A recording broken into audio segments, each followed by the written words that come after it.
الحمد لله الذي كفى والسلام على عباده الذين اصطفى أما بعد أعوذ بالله من الشيطان الرجيم بسم الله الرحمن الرحيم قل للمؤمنات يغضضن من أبصارهن ويحفظن فروجهن ولا يبدين زينتهن صدق اللہ العلی العظیم.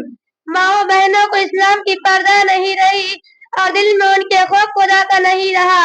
شرم و حیا اٹھا کر رکھ دی تاک میں چہروں پر ان کے کوئی پردہ نہیں رہا.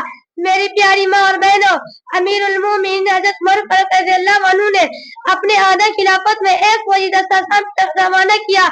راستہ میں ایک عیسائیوں کی بستی پڑتی تھی.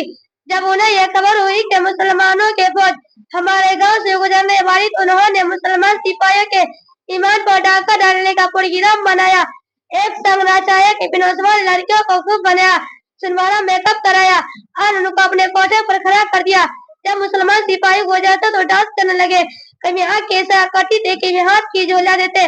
مسلمان سپاہیوں کو بدکاری کی دعوت دیتی، لیکن وہ مسلمان سپاہی حقیقت مسلمان تھے. وہ نیچی نگاہ کیے ہوئے راستے سے گزر گئے، ذرا بھی ان کی طرف آنکھ اٹھا کر نہ دیکھا. سپاہیوں کا یہ عمل دیکھ کر لڑکیوں سے نہ رہا گیا، فوراً کوٹھوں سے چھلانگ لگایا، چلا چلا کر پکارنے لگے، او جانے والے، کیا بات ہے کہ تم ہمارے حسن و جمال کا اور ہمارے بننے سننے کا اور ہمارے ناچ گانے کا ذرا بھی اثر نہ ہوا. ہم نے طرح طرح کی تدبیریں کیے، ہر طرح کی مکاری کر لی، لیکن تم ذرا بھی ہماری طرف مائل نہ ہوئے. وہ کون سی چیزیں ہیں، وہ کون سی طاقت ہے، وہ کون سی خوبی ہے تمہارے پاس جس نے تمہیں ہماری طرف متوجہ ہونے سے روک رکھا؟ دیکھا ایک فوجی قافلے سے آواز آئی، قل للمؤمنین یغضوا من ابصارہم ویحفظوا فروجہم، کہ اے میری ماں اور بہنوں اور اے ہماری بیٹیوں، ہمیں ہمارے مالک کا حکم ہے، ہمارے خالق اور پالنہار کا حکم ہے کہ اے میرے مومن بندو، اپنی نگاہوں کو جھکا کر چلا کرو، اپنی شرمگاہوں کی حفاظت کیا کرو. جب سے ہم نے اپنے مالک حقیقی کا یہ حکم سنا ہے، ہمیں ادھر ادھر دیکھنے کی ہمت نہیں ہوتی. یہ پیغام سن کر عیسائی لڑکیاں مچل گئے اور کہنے لگے کہ اے جانے والے، ذرا یہ بھی بتا دو کہ یہ پیغام تمہارے ہی لیے ہے یا ہمارے لیے بھی ہے. پھر قافلے والے میں سے کسی نے پکار کے کہا کہ یہ پیغام خدا کے سب بندوں اور بندیوں کے لیے ہے. لڑکیاں کہنے لگے، پھر دیر کیوں کرتے ہو، وہ پیغام ہمیں بھی سنا دو اور ہمیں بھی اسی رنگ میں رنگ لو جس رنگ میں تم رنگے ہوئے.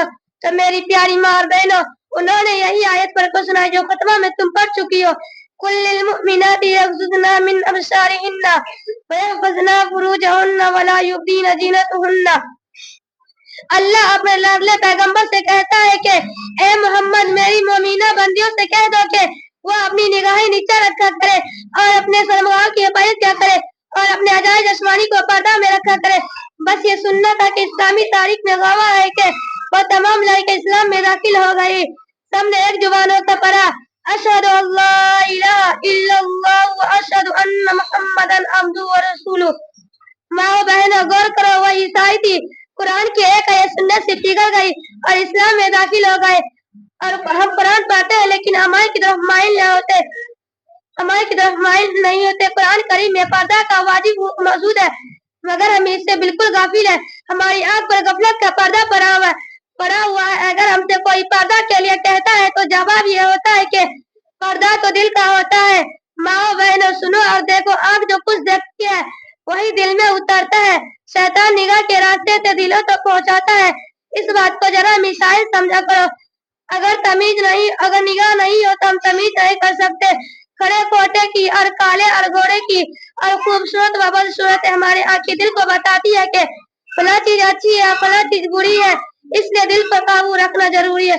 حکم خدا سے آپ یوں ناتا نہ توڑیے، حکم خدا سے آپ یوں ناتا نہ توڑیے، دل اپنا اپنے رب حقیقی سے جوڑیے. اقوا میں چاہتی ہوں خدا کا کرم، اگر پردے سے میری بہنوں منہ کو نہ موڑے. اللہ تعالی ہم سب کو پردے کی حقیقت سمجھنے کی اور با پردہ رہ کر زندگی بسر کرنے کی توفیق عطا فرمائے. میری پیاری ماں اور بہنوں، وقت کم ہونے کی وجہ سے اپنی بات کو یہیں پر ختم کرتی ہوں. وقت ملا تو پردے پہ مزیدار گفتگو کروں گی. وما علینا الا البلاغ المبین. السلام علیکم ورحمۃ اللہ وبرکاتہ.